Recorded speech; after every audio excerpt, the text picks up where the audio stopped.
तप्त मानस शांत हों जिनके गुणों के गान में।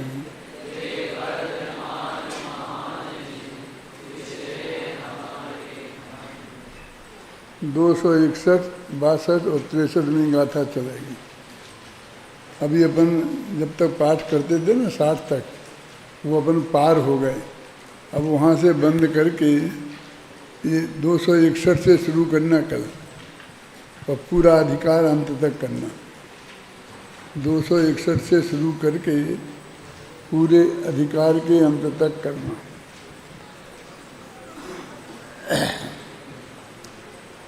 अभी अपन ने इसका पाठ में ही शामिल कर लिया था, इसलिए अब दोबारा पढ़ने की आवश्यकता नहीं है। जब दिखें मुनिराज पहले विनय से वर्तन करो, भेद करना गुणों से पश्चात यह उपदेश है।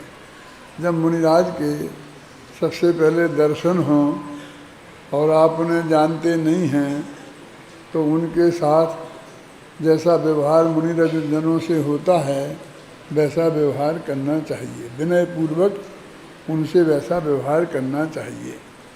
और यदि भेद करना गुणों से पश्चात यह उपदेश है, और बाद में वे सही हैं कि गलत हैं, कि करने लायक हैं कि नहीं करने लायक हैं। अकेला इतना नहीं है, वे कितने विशिष्ट हैं, उनकी क्या विशेषताएं हैं, उनमें क्या विशेष गुण हैं, तो उसके हिसाब से बाद में उनका विनय व्यवहार हमें करना चाहिए।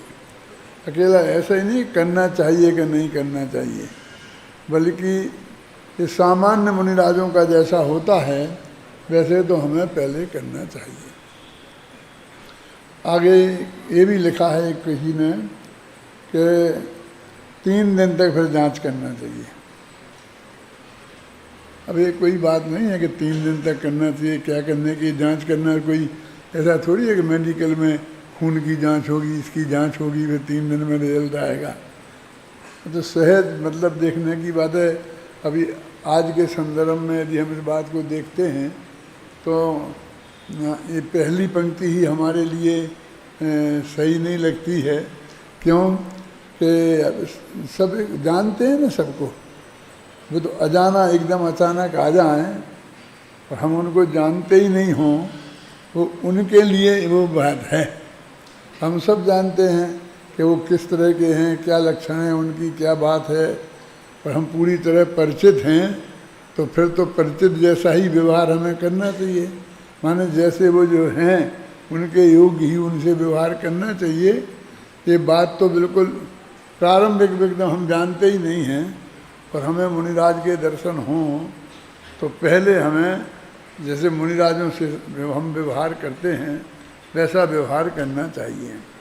फिर गुणाधिक का खड़े होकर अंजलि को बांधकर, फिर जो गुणों में अधिक हैं तो खड़े होएं, ऐसे हाथ जोड़ें, बांधें, मतलब समझे ना।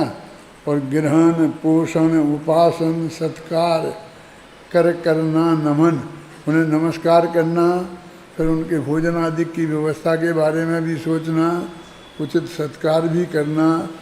सब व्यवस्थाओं को हमें गृहस्थ है ना, हम सामान्य उन्हें देखना चाहिए। लेकिन मुनिराजों की बात चल रही है, तो मुनिराजों को कि उनकी व्यवस्था माने उच्चासन पे बैठालना, कि आइए आइए, इस तरह से बाकायदे सम्मानपूर्वक बुलाना। फिर अपने से महान दिखें तो उच्चासन पे बैठालना, सामान्य दिखें तो बराबरी पे बैठालना, है ना। ऐसा उचित व्यवहार देख करके हमें करना चाहिए। और फिर आगे लिखा है कि विशारद सूत्रार्थ संयम ज्ञान तप में आढ्य हों। आढ्य माने जानते हो कैसे कहते हो? क्या आढ्य माने धनवान, समृद्ध। वो तुमने पढ़ा, तुम तो पढ़ते ही नहीं हो ना। वो तो फिर में एक वन मार्तन थोड़ी अपने कोर्स में है कहीं।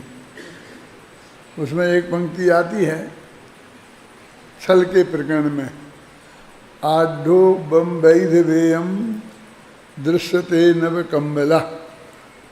किसी आदमी ने कहा कि यह विधवा का पुत्र धनवान है, आढ़ माने धनवान, आढ़ो बई वैध वेयम, वैध में विधवा का पुत्र, क्योंकि दृश्यते नव कंबला, क्योंकि इसका कंबल नवीन दिखाई देता है।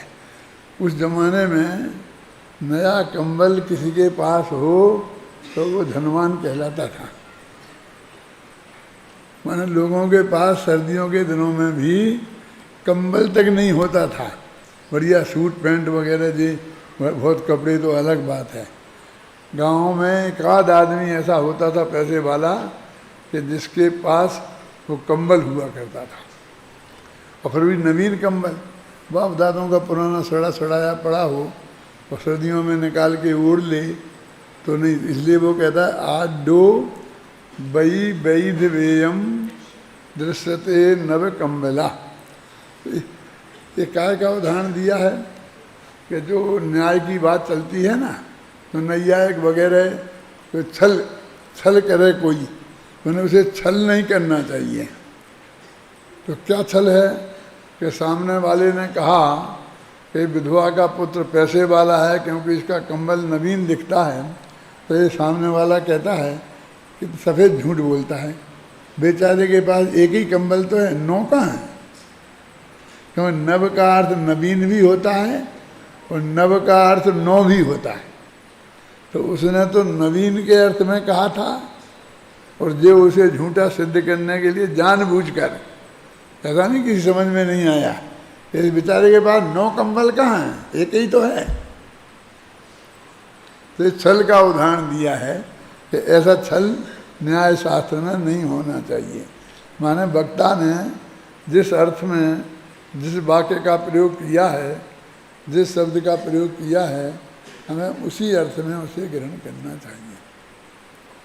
तो आढ़ माने संपन्न, समृद्ध। यदि वो संयम में आढ़ हो, ज्ञान में आढ़ हो, तप में आढ़ हो, और सूत्र के अर्थ करने में विशारद माने चतुर हो। सूत्र है ना, तत्वा सूत्र में तो सूत्र हैं ही, समय सार को भी लिखते हैं ना गाथा सूत्र, गाथाओं को भी सूत्र कहते हैं। तो इस सूत्र का अर्थ भी जानने वाले हों, तो उन श्रवण जन को श्रवण जन अति विनय से प्रणमन करें। ऐसे जो आढ़ हैं उनको बाकी के श्रवण जन विशेष आदर के साथ उनकी विनय करें, प्रणाम करें, नमस्कार करें।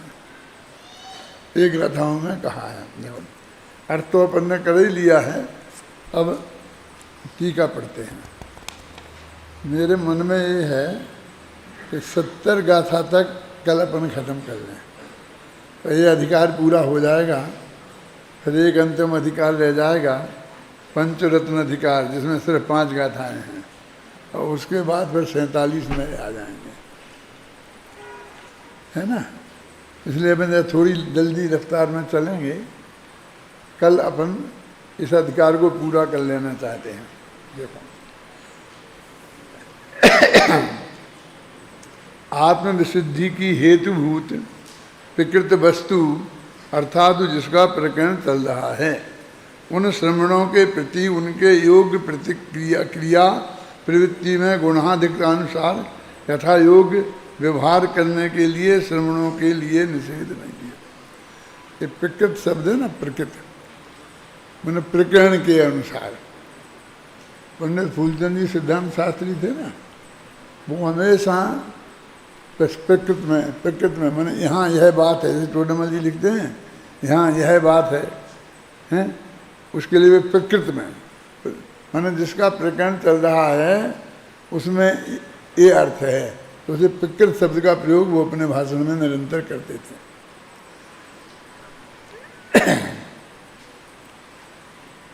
ये कहते हैं कि यहाँ पर श्रमणों के प्रति इसमें एक विशेषता ये है, देखो 3 वाक्य हैं और तीनों वाक्यों के अंत में निषेध नहीं है, निषिद्ध नहीं है और निषिद्ध ही है, ये 3 शब्द पड़े हैं।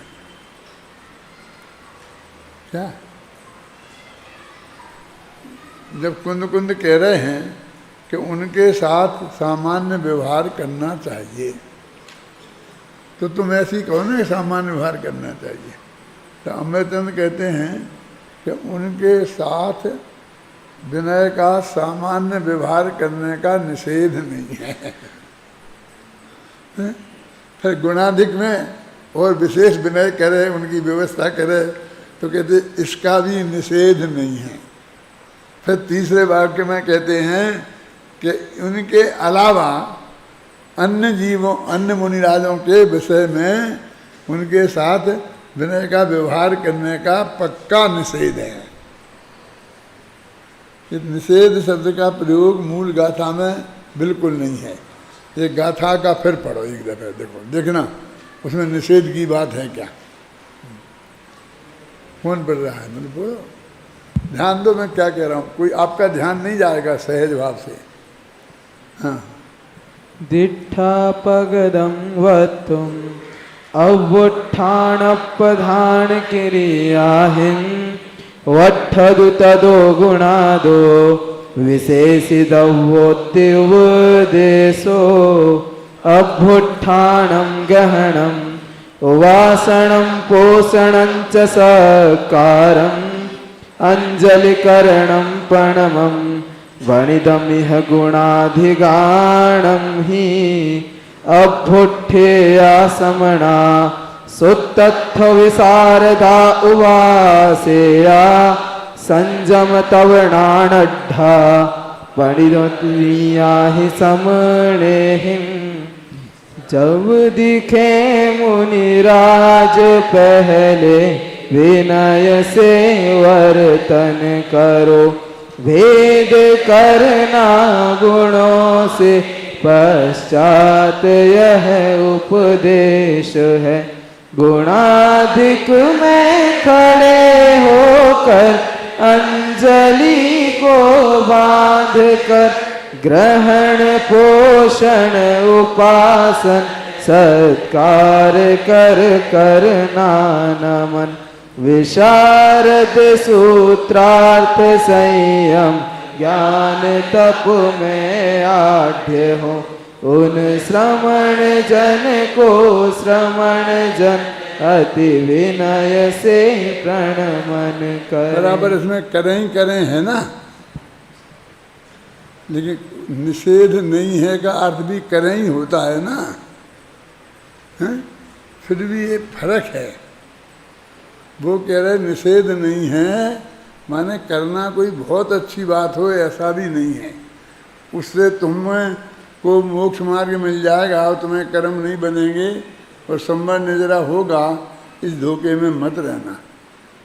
कर्म बंधन तो होगा ही उन्हें उस टाइप के शुभ भाव में, है ना, जो आप व्यवहार का वर्तन करेंगी, फिर भी उस भूमिका में उसका निषेध नहीं है। ये दो जगह तो ये कहते निषेध नहीं है और तीसरी जगह कहते हैं कि जो उसके योग्य नहीं हैं उनमें गारंटी से निषेध है। तो अमृतचंदाचार्य उसे इस तरह कहते हैं। गुरुदेव ऐसा बताया करते थे कि अमृतचंदाचार्य की एक आदत है कि उन्हें जो कुंद कुंद को कहना है यदि पॉजिटिव में करना है तो उन्हें नेगेटिव में कहना है, यदि उनको नेगेटिव में कहना है तो उन्हें पॉजिटिव में कहना है। और हम उसे और ज़रा अच्छी भाषा में बोले ना कि भाई जो हिंदू को करना सो मुसलमान को नहीं करना, जो मुसलमान को करना सो हिंदू को नहीं करना। कैसे? जैसे मालूम हिंदू ऐसे मुँह धोते ना, ऐसे धोते हैं, हम हिंदू ऐसे हाथ धोते हैं, ऐसे मालूम तो नहीं। हर क्रिया उनकी हमसे उल्टी होती है, हैं? लेकिन हम हिंदू मुसलमान कहने से आपको बड़ा अटपटा लगता है क्या हम एक को हिंदू एक को मुसलमान कह रहे हैं? ऐसा नहीं है। वो बात ऐसी है कि एक बात अस्थि से कह दी तो नास्ति से कहो तो फिर वो बात बहुत मजबूत हो जाती है। तो उस बात को पूरी तरह न्याय की भाषा में मजबूती प्रदान करने के लिए वो इस तरह का प्रयोग करते हैं। अब मैं तीनों वाक्य तीनों पैरा पढ़ूंगा, दो दो लाइन के ही हैं, तुम समझ लेना उससे। आत्मविशुद्धि की हेतुभूत प्रकृत वस्तु अर्थात जिसका प्रकरण चल रहा है, उन श्रमणों के प्रति, देखो प्रकृत वस्तु, उसका अर्थ कर रहा है जिसका प्रकरण चल रहा है वे श्रमण, वो श्रमण वस्तु हैं, उन्हें वस्तु के रूप में प्रयोग कर रहे हैं, है ना। उनके योग क्रिया रूप प्रवृत्ति से गुणाधिक्तानुसार यथायोग व्यवहार करने की श्रमणों के लिए निषेध नहीं है। मना नहीं किया है, तुमने किया तो हमें तुमने टोकेंगे नहीं गुरु जी, समझिए ना। अपने से अधिक गुणवान के प्रति अभ्युत्थान में आए तो खड़े हो जाना, ग्रहण करना, आइए आइए ऐसा कहना, उपासना करना, बैठालना, सत्कार करना, अंजलिकरण करना, ऐसे हाथ जोड़ना, और प्रणाम रूप प्रवृत्तियाँ श्रवणों को निषिद्ध नहीं है। ऐसा व्यवहार वो करें तो उसके लिए मना नहीं करते हैं। देखो ना, अपने से अधिक गुणवान के प्रति अभ्युत्थान, ग्रहण, उपासन, सत्कार, अंजलिकरण और प्रमाण रूप प्रवृत्तियाँ श्रवणों को निषिद्ध नहीं हैं।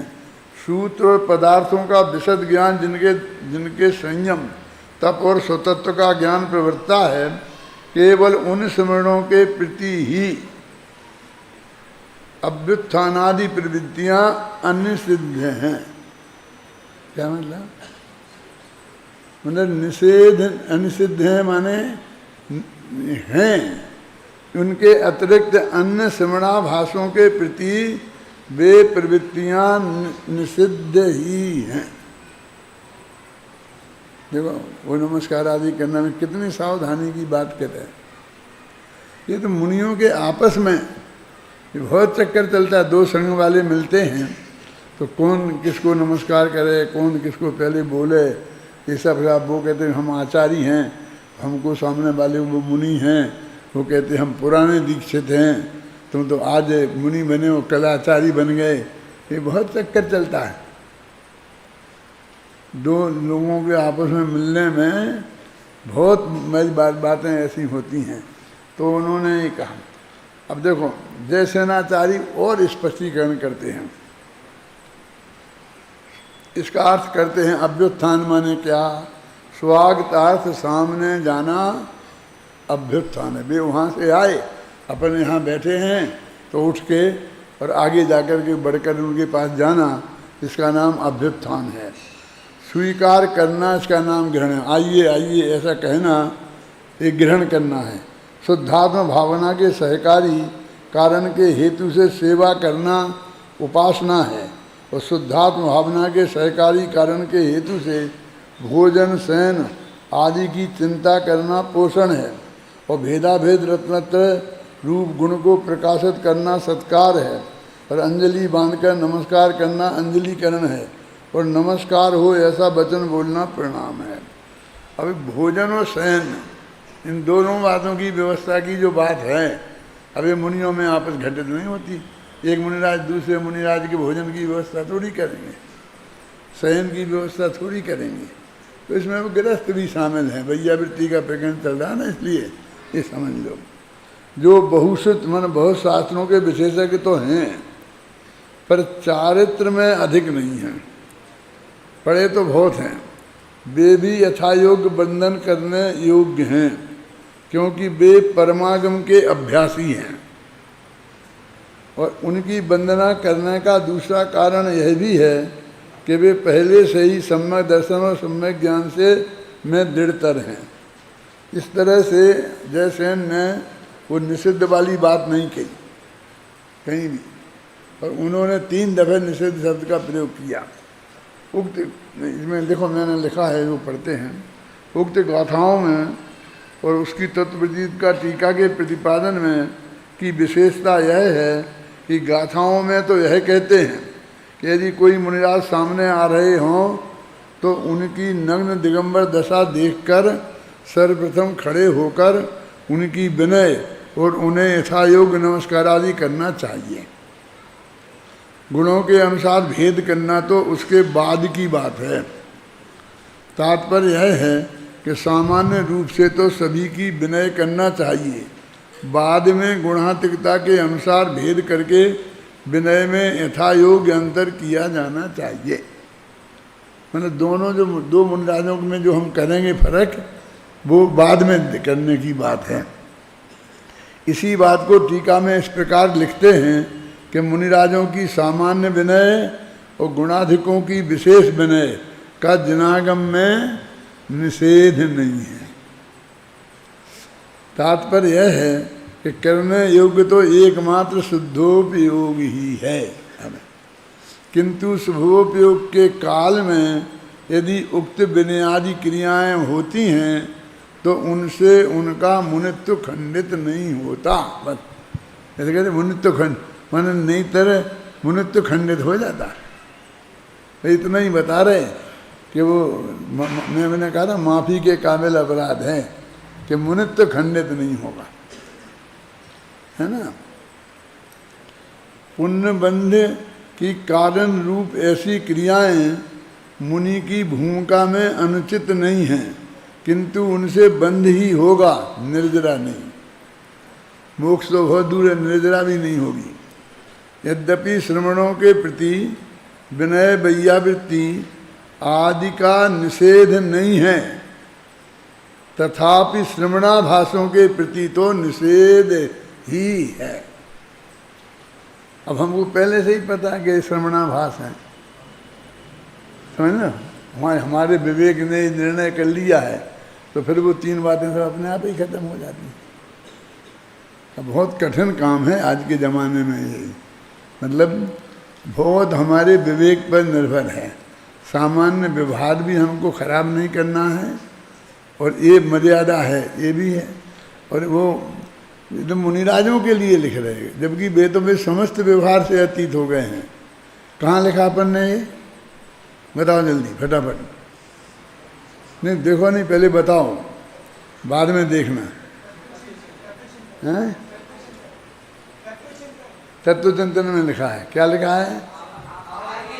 हाँ, आभार के व्यवहार से वे मुक्त हैं। पूर्णतः निवृत्त हैं जो गृहस्थी के भार से, पूरी तरह जो मुक्त हैं आभार के व्यवहार से। अच्छी तरह पढ़ो, ऐसे पढ़ा जाता है। तत्वचिंतन पेज नंबर 22 छंद नंबर 87। पूर्णतः निर्वृत्त हैं जो गृहस्थी के भार से, पूरी तरह जो मुक्त है आभार के व्यवहार से। लेना नहीं देना नहीं कुछ किसी से अनुराग से, बस जानते हैं देखते हैं वीतरागी भाव से। ये उनकी असली तो वृत्ति ऐसी है। अब उन्होंने कहा कि ऐसा करते हैं, उठते हैं, बुलाते हैं, आइए बिराजिए, तो ये इसमें उलझते हैं। तो ये वो कहते हैं कि निषिद्ध नहीं है, माने उन्हें हम टोका टोकी नहीं करें, कर लिया तो, लेकिन इससे ये मत समझना कि ये मोक्ष मार्ग है। ये मत समझना कि इससे निर्जरा हो जाएगी, इससे मैं कर्मों की से मुक्ति हो जाएगी। होगा तो बंध ही, और बंध है उनको बिल्कुल भी इष्ट नहीं है। ये बात सबसे बड़ी बात है। अब गृहस्थों की तो वो बात इसलिए भी मैंने बोला ना अभी कि वो तो बिल्कुल अपरिचित से उन्होंने बात करी है, और मुनियों को तो वैसे ही व्यवहार से बात करी। अब हम ये कहें कि दो तरह के मुनि होते हैं, शुद्धोपयोगी और शुभोपयोगी। वे दो तरह के नहीं, जिनकी मंदिर में दो तरह के भी भगवान होते हैं की बात है। ये दो तरह के मुनिराज की बात है। शुद्धोपयोगी जो मुनिराज हैं वे तो संपूर्ण आभार के व्यवहार से बिल्कुल मुक्त हैं। तुम भी, हम तो मुनिराज नहीं हैं, लेकिन मैं आपसे पूछूं कि यदि आप यहाँ बैठे हैं और पढ़ भी रहे हैं, स्वाध्याय कर रहे हैं समझ लो, और आपके गुरुजन आए, शांति जी आए, तो आपको खड़े होना चाहिए कि नहीं? उनसे उचित विनय करनी चाहिए कि नहीं? खड़े नहीं होंगे तो आप नालायक माने जाएंगे कि नहीं? लेकिन आप सामायिक कर रहे हैं तो आपको बिल्कुल कुछ भी व्यवहार से मुक्त है ना आप। तो मुनिराज भी आ जाए तो भी, हम यदि सामायिक कर रहे हैं तो मुनिराज भी आ जाए तो भी हमें खड़े होने की जरूरत, क्योंकि शुद्धोपयोग के काल में, वो सामायिक का काल है ना, हम सभी आभार के व्यवहार से पूरी तरह मुक्त होते हैं, है ना? नहीं साहब, वो तो मुझे पता चल गया था, फिर मैं आधी दाब छोड़ के और फिर मैं उठ के चला गया। नहीं, जरूरत नहीं है। आपको जाना है तो पूरी कर लो उसे, फिर जाओ। अपने विनय की मर्यादा शास्त्रों में ऐसी ही बताई है, देखो।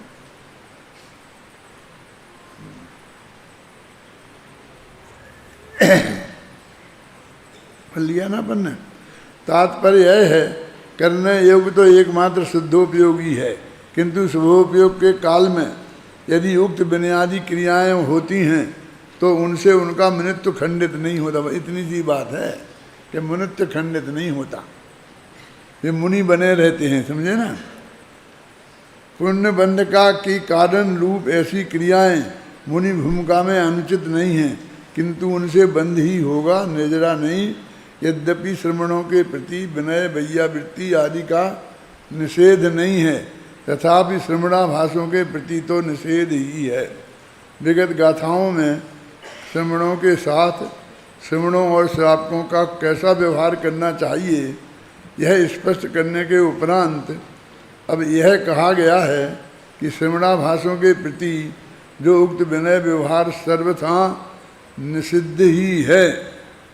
अतः इस गाथा में यह बताते हैं कि श्रमणाभास कैसे होते हैं। उसमें कहा था ना कि श्रमणाभास उनके प्रति तो निषिद्ध ही है, तो श्रमणाभास कैसे होते हैं उसकी चर्चा है। बोलो अगली गाथा। नाहवदि समणोति मदो संजम तव सुत संपजुतो भी जदि सद्दह दिनाथे आदप्धाणे जिण खादे।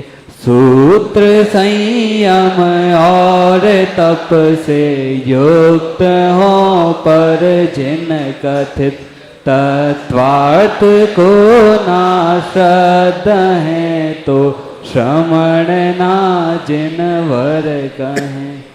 सूत्र के ज्ञाता हैं, माने समय सार भी पढ़ा है और तत्वा सूत्र भी, गाथा सूत्र भी पढ़े हैं और गद्य सूत्र भी, और संयम और तप से भी युक्त हैं, माने जो महाव्रत आदि का पालन करते हैं और उपवास आदि भी करते हैं।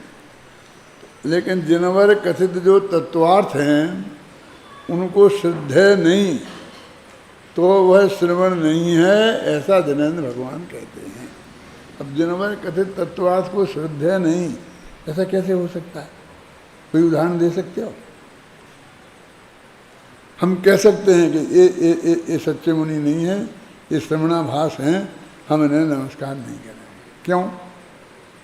आपको हम प्रमाण पूछें तो हम ये कहें कि जनागम में पुण्य तत्व को आश्रव तत्व और बंध तत्व में शामिल किया है, और ये पुण्य को से धर्म मानते हैं, उसे मोक्ष मार्ग मानते हैं, उसे कर्म बंधन का कटना मानते हैं। ऐसा प्रतिपादन कर रहे हैं, पुण्य को उपादेय बता रहे हैं।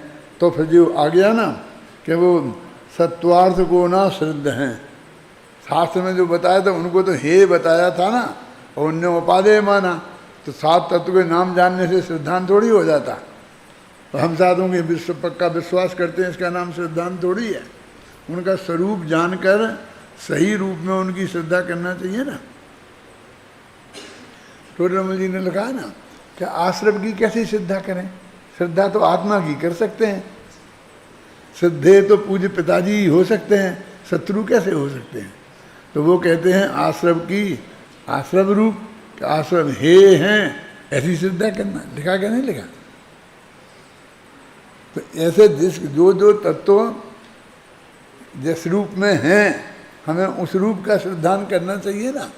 यदि वो नहीं है उनकी, कि हम तो आपको कैसे पता कि अब स्पष्ट उसकी महिमा गाते हैं, गीत गाते हैं, लोगों को प्रेरणा देते हैं, और कह रहे तुम्हें चढ़ जा बेटा सूली पे, भला करे भगवान।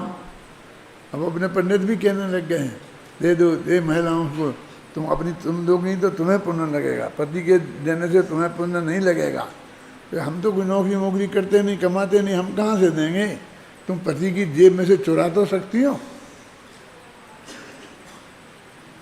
है? कि हाँ वो तो हम करते ही हैं, तो उसमें से दो। क्यों? वो चोरी के माल में से देंगे तो पुण्य लगेगा बाप?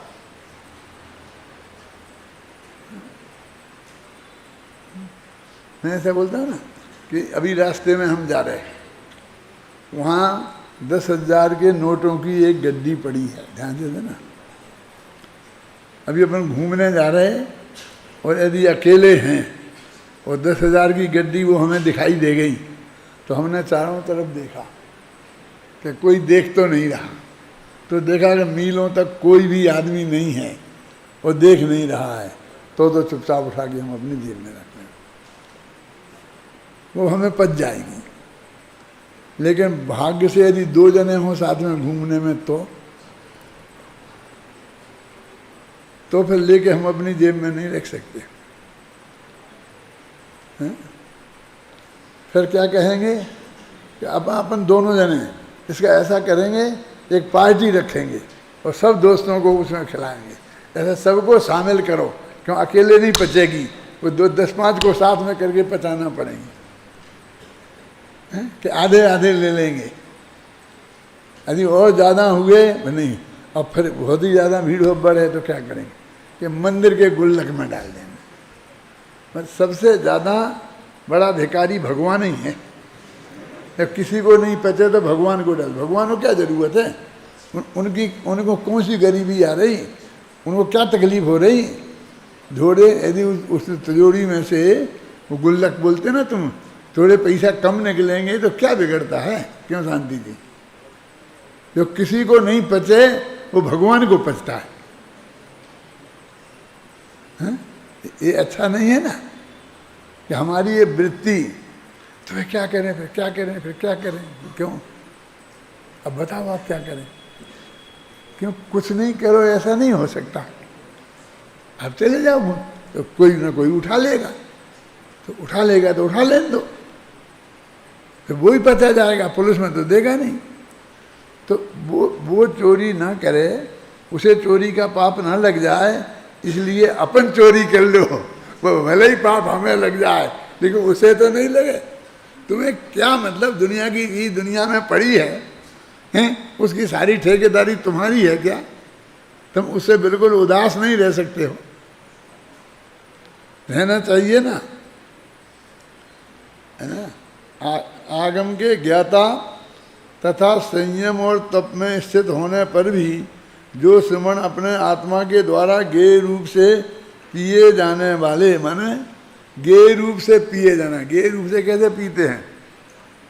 जानना ही, जानना माने पीना। गेय रूप से पिए जाने वाले अनंत पदार्थों से भरे आत्म प्रधान इस विश्व का श्रद्धान नहीं करते हैं, वे श्रमणाभास हैं। उदाहरण के तौर पर मैंने आपको बता दिया है। इस गाथा में अत्यंत स्पष्ट रूप से यह कहा गया है कि यद्यपि आगम के ज्ञाता हों, संयम और तप को धारण करने वाले हों, तथापि यदि आत्मा है प्रधान जिसमें ऐसे लोग का जिन्हें श्रद्धान नहीं है, तो वे श्रवण नहीं हैं, वे श्रवण नहीं हैं, श्रवणाभास हैं। विगत गाथा में श्रवणाभास का स्वरूप स्पष्ट करने के उपरांत अब इन गाथाओं में यह बताते हैं कि सच्चे श्रवण का आदर नहीं करते अथवा गुणहीन होने पर भी गुणवानों का विनय कराना चाहते हैं, अथवा स्वयं महान होने पर भी अपने से हीन श्रवणों को वंदनादि करते हैं, वे भी सच्चे श्रवण नहीं हैं। यहाँ एक कमी रह गई, ये जो है ना श्रवणाभास है ऊपर, वहाँ पर इस गाथा का नंबर डलना चाहिए 264, हर एक में डला है ना, देखो हर एक में डला है, देखो ऊपर 261 263 डला क्या नहीं? इससे पता नहीं चलता कि ये गाथा की टीका खत्म हो गई कि नहीं, अब अगली गाथा की बात कर रहे हैं। अब अगली ये 3 गाथाएं हैं, अब इन्हें पढ़ो। अववदति समय है अपने पास, अभी अपन ज़्यादा तेज नहीं दौड़ रहे हैं। अववदति शासनत्थं समणं दिट्ठापदोष दोजो हि किर्यासुराणुमर्णति हवति हि सोनट्चारितो गुणदोदिगस विनयं पडिच्छ गोजो विहोमि समणोति होजम गुणाधरो जदि सोहोदि अनंत संसारी अधिक गुणा सामण्ये भट्टन्ति गुणाधरेहिं किर्यासु यदि ते मिच्छु विजुत्ता हवन्ति ते भट्टचारिता। श्रमण जन को देख कर वे द्वेष से वर्तन करें, अपवाद उनका करें तो चारित्र उनका नष्ट हो। स्वयं गुण से हीन हो पर जो गुणों से अधिक हो, चाहे यदि उनसे न मन तो अनंत संसारी हैं वे।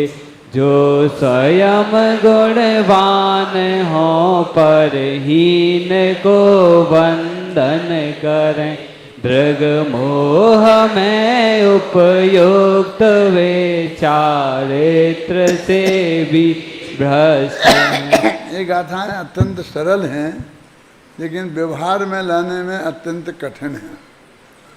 क्या 3 बातें कही हैं कि बिना प्रयोजन दूसरे श्रमण हैं, उनमें गुण अधिक हैं नहीं हैं, क्या हैं, बिल्कुल परिचय ही नहीं है, हमने आज तक उन्हें देखा ही नहीं है, नाम तक नहीं सुना है, और फिर उनसे ही विद्वेष की वजह से ऐसा व्यवहार करें जो एक सामान्य मुनिराजों से नहीं किया जाना चाहिए।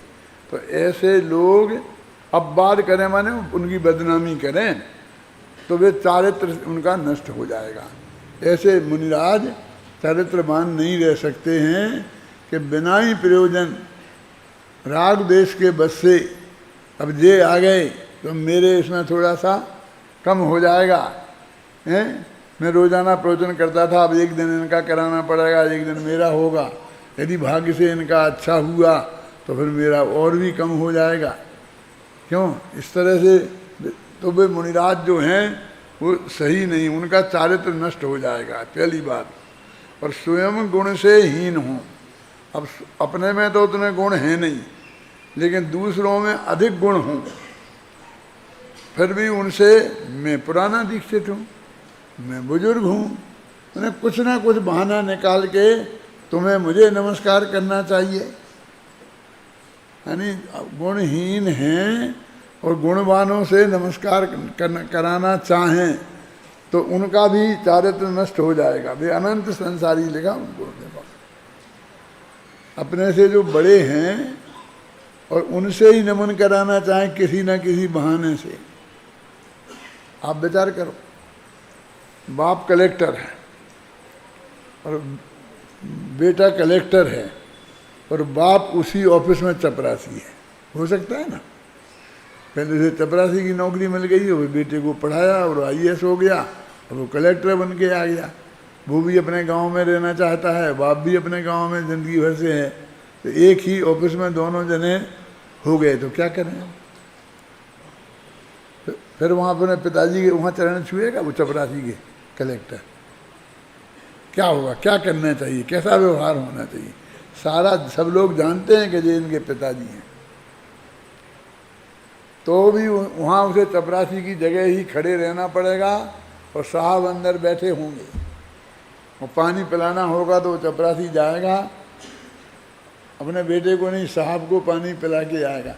उसे ऑफिस में सब ऑफिस का ही व्यवहार करना पड़ेगा कि नहीं? करना चाहिए कि नहीं? ऐसे मुनिराजों में भी होता है। भले ही बाद के दीक्षित हैं लेकिन गुणों में अधिक हैं। मान लो कि आचार्य ने उन्हें उपाध्याय बना दिया है, वे पढ़ाते हैं, तो वे बाकी के मुनिराज के साथ कैसे वर्तन करें? ऐसा केस तो ऐसे ही लोगों में होगा ना कि हैं अपन गुणों में हीन और गुणवान से विनय जाएं तो वे अनंत संसारी हैं। अब कुछ लोग ऐसे हैं कि हम उल्टा करें कि हैं तो अपन गुणवान, लेकिन जो गुणहीन हैं वे बुजुर्ग हैं और किसी बहाना लेके फिर उनको नमस्कार करते फिरें, तो वे भी वैसा ही है। बिल्कुल उचित व्यवहार होना चाहिए, जो जैसा है उसके योग्य ही उसके साथ व्यवहार होना चाहिए। बहुत पुरानी बात है, जब बड़े दादा कोटा में थे, मैं अशोकनगर में था, तो कोटा में अग्रवाल मंदिर है ना, वो अग्रवाल मंदिर में एक आर्यका जी ठहरी थी और बड़े दादा को बुलाती थी वो पढ़ने के लिए। तो बड़े दादा जाते थे और उन्हें पढ़ाते थे। सच्ची घटना है ये। किसी माता जी ने किसी को उन्हें भड़काया कि पंडित जी आते हैं और तुम्हें पढ़ाते हैं ना, तो तुम्हारी बराबरी पे बैठते हैं और तुम्हें नमस्कार नहीं करते। तो माता जी को अंदर चढ़ गई, तो उनने कहा बड़े दादा से कि आप आते हैं, मुझे नमस्कार भी नहीं करते हैं और मेरे बगल में जाके बैठ जाते हैं पढ़ाने के लिए। दादा ने कहा बहुत अच्छी बात है, आपने कह दिया, अभी तक मैंने ये सोचा नहीं था। अब कल से आपको नीचे बैठना पड़ेगा, मेरी बराबरी पे आप नहीं बैठ सकती हैं। क्या? और जब मैं आऊँगा तो आपको खड़ा होना पड़ेगा, क्योंकि कोई हर विद्यार्थी ऐसा नहीं होता, हमें ऐसी आदत नहीं है कि हम क्लास में जाएं और विद्यार्थी खड़े नहीं हों। बोलो मंजूर है तो मैं कल से आऊँगा, नहीं तो मैं नहीं आऊँगा। मैं कोई आपसे कुछ लेता तो हूँ नहीं, मुझे कोई बात नहीं, लेना नहीं देना नहीं, अपना समय 1 घंटा खराब करता हूँ आपके साथ। हैं क्या करे। अरे भाई, तुम्हें पढ़ना है, मेरे से पढ़ना है और साथ में नमस्कार भी करवाना है। क्यों? मैं तो इतनी बात पे उपेक्षा की थी कि मैं आता था तो तुम खड़ी नहीं होती थी तो मैंने कुछ नहीं कहा, और तुम नीचे नहीं बैठी, बराबरी पे बैठी रही तो भी मैंने कुछ नहीं कहा। नहीं कहा, दूसरे से नहीं पढ़ाई बड़े दादा ने। हाँ, तो शुरू से ही हम लोग तो ऐसे ही अकड़ू रहे हैं। तो उसका परिणाम कुछ भी हो, हम जानते हैं कि वो इतना आसान नहीं है। उसी समाज की नौकरी करना है, उसी के यहाँ करना है, और उसके साथ ऐसा व्यवहार कैसे हो सकता है? लेकिन शास्त्र की आज्ञा तो ऐसी है ना। जो स्वयं गुणवान हो पर हीन को बंधन करें, दीर्घ मोह में उपयुक्त वे चारित्र से भी भ्रष्ट हैं। हम क्या है, हम क्यों, हमें ऐसे पढ़ाने का क्या शौक है, हम क्यों पढ़ो? हाँ नहीं साहब, वो पंडित जी बहुत बड़े पंडित जी हैं, मुनियों को पढ़ाते थे। देखो पंडित दासाधर जी थे ना, अमृतचंद को पढ़ाया था। अब वहाँ क्या होता था व्यवहार, वो अभी अपन को तो वो तो लिखा नहीं है। अमृतचंद के हृदय में पंडित दासाधर जी के विरुद्ध मन में क्या भाव होगा उनके प्रति, बोलो? उनसे पढ़ते थे तो उनके प्रति महान अच्छी श्रद्धा का भाव होना ही चाहिए ना।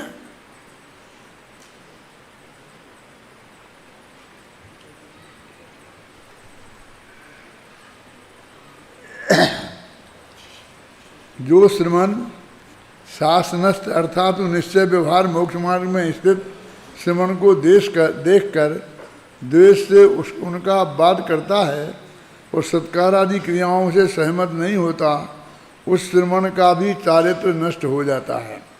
गुणों से हीन होने पर भी मैं भी श्रमण हूँ ऐसा मानकर जो श्रमण गुण वालों से नमस्कार करवाना चाहता है वह श्रमण अनंत संसारी है।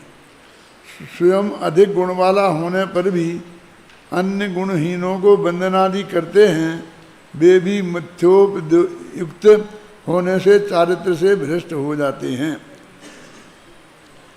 ये इनका अर्थ पढ़ा है अपन ने, अभी टीका पढ़ते हैं। जो श्रवण द्वेष के कारण आगमानुसार आचरण करने वाले ज्ञानी श्रवण का भी अपवाद करता है और उसके प्रति बुनियादी क्रियाएं करने में सम्मत नहीं होता। कषायानुरंजित होने से उस श्रवण का चारित्र नष्ट हो जाता है। स्वयं जघन्य गुण वाला होने पर भी जो श्रवण मैं भी श्रवण हूँ इस प्रकार के अभिमान के कारण अधिक गुण वाले श्रवणों से विनय चाहता है, वह श्रवण अभिमान के कारण कदाचित अनंत संसारी भी हो सकता है। इनने कदाचित डाल दिया, उनने तो सीधा लिखा था अनंत संसारी गाथा में, हैं? इनने कहा किसी अपेक्षा कभी कोई। और जो स्वयं गुणवान होने पर भी अन्य गुणहीन श्रवणों की वंदनादि करते हैं, वे श्रवण मोह के कारण मिथ्या भावों से युक्त होते हुए चारित्र से भ्रष्ट होते हैं। देखो अब यहाँ एक कई प्रश्न खड़े होते हैं, क्योंकि ये व्यवहार इतना आसान नहीं है और उनको अनंत संसारी लिखा है कि वे अनंत संसारी होते हैं। तो इतनी सी गलती कि हमने कहा कि हमसे उम्र में बड़े हैं तो हमें नमस्कार करें, इसमें अनंत संसारी। और हमने खुद ही नमस्कार कर लिया, किसी हमने विचार नहीं किया कि हमसे छोटा है कि बड़ा है, क्यों? तो उसको अनंत संसारी। तो जय सेनाचारी को ये पची नहीं बात, उन्हें चित्त में शंका खड़ी हुई। तो उनने क्या लिखा, वो उनकी भाषा में पढ़ता हूँ पहले, वैसे भी बता सकता हूँ लेकिन उनकी भाषा में ही पढ़ते हैं। उक्त गाथाओं में वर्णित विषय वस्तु के संदर्भ में यह आशंका होना स्वाभाविक ही है कि क्या उक्त कथन अत्यंत कठोर नहीं है? एक बात में हर बात में निगोद नहीं देते। जरा सी भूल के कारण उन्हें भ्रष्ट कहना, अनंत संसारी कहना कहाँ तक ठीक है? अरे भाई, किसी भी भूल में सुधार की गुंजाइश तो सदा रहती ही है। हो गई भूल, ठीक है, कल सुधार लेंगे। इस प्रकार की आशंका आचार्य जयसेन के हृदय में भी उत्पन्न हुई होगी।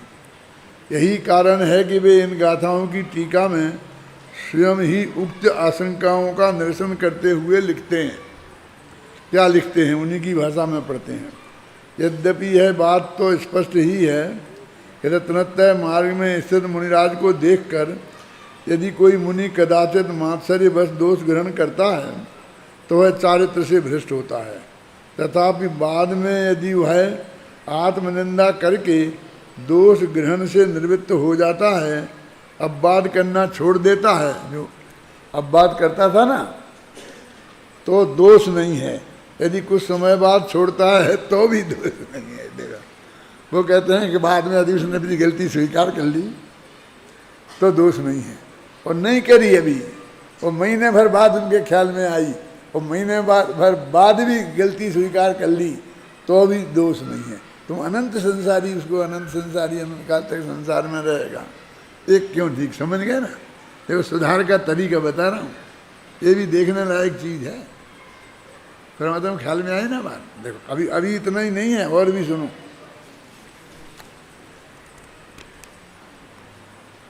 हाँ, यदि वह वहाँ भी अनुबंध कर तीव्र कषाय के कारण अति प्रसंग करता है, बार बार वही करता है, तो फिर चारित्र से भ्रष्ट होता ही है। उक्त कथन का भाव स्पष्ट करते हुए आगे लिखते हैं, इसका भाव यह है कि बहुश्रुतों को अल्पश्रुत तपस्वी मुनियों का के दोष ग्रहण नहीं करना चाहिए।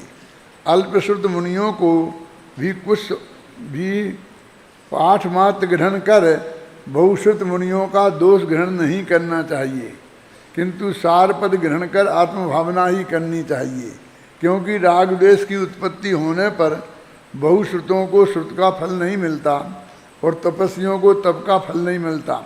अतः परस्पर दोष ग्रहण करना ठीक नहीं है। क्या कहते सुनो। उक्त स्पष्टीकरण में 265वीं गाथा के संदर्भ में दिया गया है। ऐसा ही स्पष्टीकरण 266वीं और 67वीं गाथाओं के संदर्भ में भी देते हैं, जो इस प्रकार है। अभी उन्हीं का चल रहा है, किनका? जयसेन का। यदि पहले अभिमान के कारण अधिक गुण वालों से विनय की इच्छा करता है कि मेरी वो विनय करें, नमस्कार करें, परंतु बाद में विवेक के बल से आत्मनिंदा करता है तो अनंत संसारी नहीं होता। वे कहते हैं तो वो अनंत संसारी है, और वो कहते हैं कि बाद में वो पछता जाता है, वो भूल सुधार लेता है तो वो अनंत संसारी नहीं होता। बिल्कुल उसके विरुद्ध आ गई ना बात। हाँ, यदि मिथ्याभिमान से प्रसिद्धि, पूजा, लाभ के लिए दुराग्रह करता है तो फिर अनंत संसारी होता ही है। अथवा यदि कुछ समय बाद भी आत्मनिंदा करता है तो भी वह अनंत संसारी नहीं होता। मतलब तत्काल नहीं मिटे, और बाद में मान लो जिन मुनिराजों के प्रति उसने ऐसा भाव किया था, उनका विहार हो गया कि स्वर्गवास हो गया, फिर उसकी समझ में आता है और वो बाद में भी पछताता है तो भी वो अनंत संसारी नहीं है। उन्होंने वो अनंत संसारी को मना तो नहीं किया, लेकिन उसके साथ में ये बात जोड़ दी, स्वयं चारित्र गुण में अधिक हों फिर भी यदि ज्ञानादि गुणों की वृद्धि के लिए बहुश्रुतों की वंदनादि क्रियाओं में प्रवृत्त होते हैं तो दोष नहीं है, परंतु यदि मात्र प्रसिद्धि, पूजा, लाभ के लिए वंदनादि करते हैं तो अति प्रसंग से दोष होता है। देखो वो कहते हैं यदि छोटे को भी कर लिया नमस्कार तो कर लिया सहज भाव से, लेकिन यदि कोई इनको करूँगा तो इसकी बहुत प्रसिद्धि है, इसकी पहचान बहुत अच्छी है, मेरा हो जाएगा, ऐसा कुछ और भावना से करता है तो वो अनंत संसारी है। इसको भी इतना हल्का किया कि सहज भाव से हो जाए। कौन जांच करता फिरेगा कि ये कम विद्वान हो मैं ज़्यादा विद्वान हूँ, कैसे डिसीजन करेंगे, है ना। यहाँ तात्पर्य यह है कि वंदनादि क्रियाओं में या तत्व विचार आदि में जहाँ जहाँ राग द्वेष होते हैं वहाँ सभी जगह दोष ही दोष हैं। यदि कोई कहे यह तो आपकी कल्पना है, आगम में तो कहीं ऐसा नहीं कहा, आगम में तो साफ लिखा के वो अनंत संसारी है। कौन? जयसेन खुद ही प्रश्न उठा रहे हैं, जो लिखता है ना पढ़ता है तो वो तो उस वक्त वर्तमान होता है ना, तो वर्तमान में लोगों की थोड़ी कम श्रद्धा होती है, वो 100 साल बाद वही महान बन जाता है, उसके शास्त्र साहित्य भी महान हो जाता है। इसको भी थोड़ा पुराना होना चाहिए, एकदम नया होता है ना। कालिदास को भी ये तकलीफ उठानी पड़ी थी। उनने लिखा है काल में मालव काग्नि मित्र, एक उनका नाटक है, क्या है, मालविका और अग्निमित्र। मालविका लड़की का नाम, अग्निमित्र लड़के का नाम, उनका संबंध में नाटक है उनका। तो उसमें लिखा पुराणे मित्रैव न साधु सर्वम, सब चीज़ें पुरानी अच्छी नहीं होती, कुछ नई भी अच्छी होती हैं। ये समझदार लोगों को चीज़ को देखकर निर्णय करना चाहिए, नई पुरानी के आधार पर निर्णय नहीं करना चाहिए। आचार्य कहते हैं ऐसा नहीं है, सभी आगम राग द्वेष को दूर करने के लिए ही हैं, किंतु जो मुनिराग उत्सर्ग अपवाद के आगम संबंधी नए विभाग को नहीं जानते वे ही राग द्वेष करते हैं, अन्य कोई नहीं। देखो आचार्य जयसेन की बात तो वही करते हैं जो आचार्य कुंद कुंद रम्यचंद ने कही है, पर वे यह भी कहते हैं कि भूल सुधार की गुंजाइश तो सर्वत्र ही होती है। ऐसा कैसे हो सकता है कि एक समय की भूल का फल अनंत काल तक भोगना पड़े। वो अपने लिखा ना, पंडित सहितेशी सुनाते थे, एक समय की कमाई अनंत काल नहीं, एक समय की कमाई अनंत काल तक नहीं खाएगा। क्यों? वो शुद्ध हो जाएगा तो अनंत काल तक अनंत सुखी रहेगा ना, इसलिए रहेगा कि वो एक समय उसने आत्मा का अनुभव किया था। अभी क्या कर रहे हैं? अभी तो आत्मा में ली नहीं है ना, अभी तो अभी की कमाई खा रहे। समझ में आई मैं क्या कह रहा हूँ? लेकिन वो महिमा बताने के लिए आप उनने वो बात कह दी है ना। जब तक भूल में हैं तब तक तो उसका फल भोगना ही होगा, किंतु जब भूल मिट जाए तो फिर कल्याण होना भी सुनिश्चित ही है, क्योंकि सभी जीव अनादि से तो भूल में ही हैं, पर अनेक जीव भूल मेटकर सिद्ध अवस्था को प्राप्त करते रहे हैं और करते रहेंगे। मारीच और राजा सैनिक जैसे लोग इसके प्रत्यक्ष उदाहरण हैं। क्या? मारीच तो भगवान महावीर बनकर मुक्ति प्राप्त कर चुके हैं और राजा सैनिक भी निकट में भविष्य में महापद्म तीर्थंकर पद प्राप्त कर मुक्ति प्राप्त करने वाले हैं। तो अनंत काल तक कैसे हो जाएगा? उनकी जीवन में तो कितनी कितनी गलतियां हुई, वहाँ तक गए, नरकों में गए, 7वें नरक तक गए तो बिना गलती के गए, फिर भी सुधारने के चांस तो हैं ही, है ना। यहाँ तो मात्र तत्काल या कुछ समय बाद भूल सुधारने की बात कही है, परंतु वस्तुतः तो यह है, यह जीव अनंत काल के बाद भी अपनी भूल सुधार कर कर्मों से मुक्त हो सकता है। अतः भूल तो जितनी जल्दी सुधर जाए उतना ही अच्छा है। यहाँ जो कुछ कहा गया है उसका उद्देश्य तो भूल न करने, कदाचित भूल हो जाए तो जल्दी जल्दी सुधार लेने की प्रेरणा देना ही है। हो गया पूरा। अब अपनी 265 से 67 तक गाथाएं हो गई। अब कौन? 68, 69 और 70, 3 गाथाएं रह गई, 1 आध श्लोक होगा, ये कल हो जाए। चलो।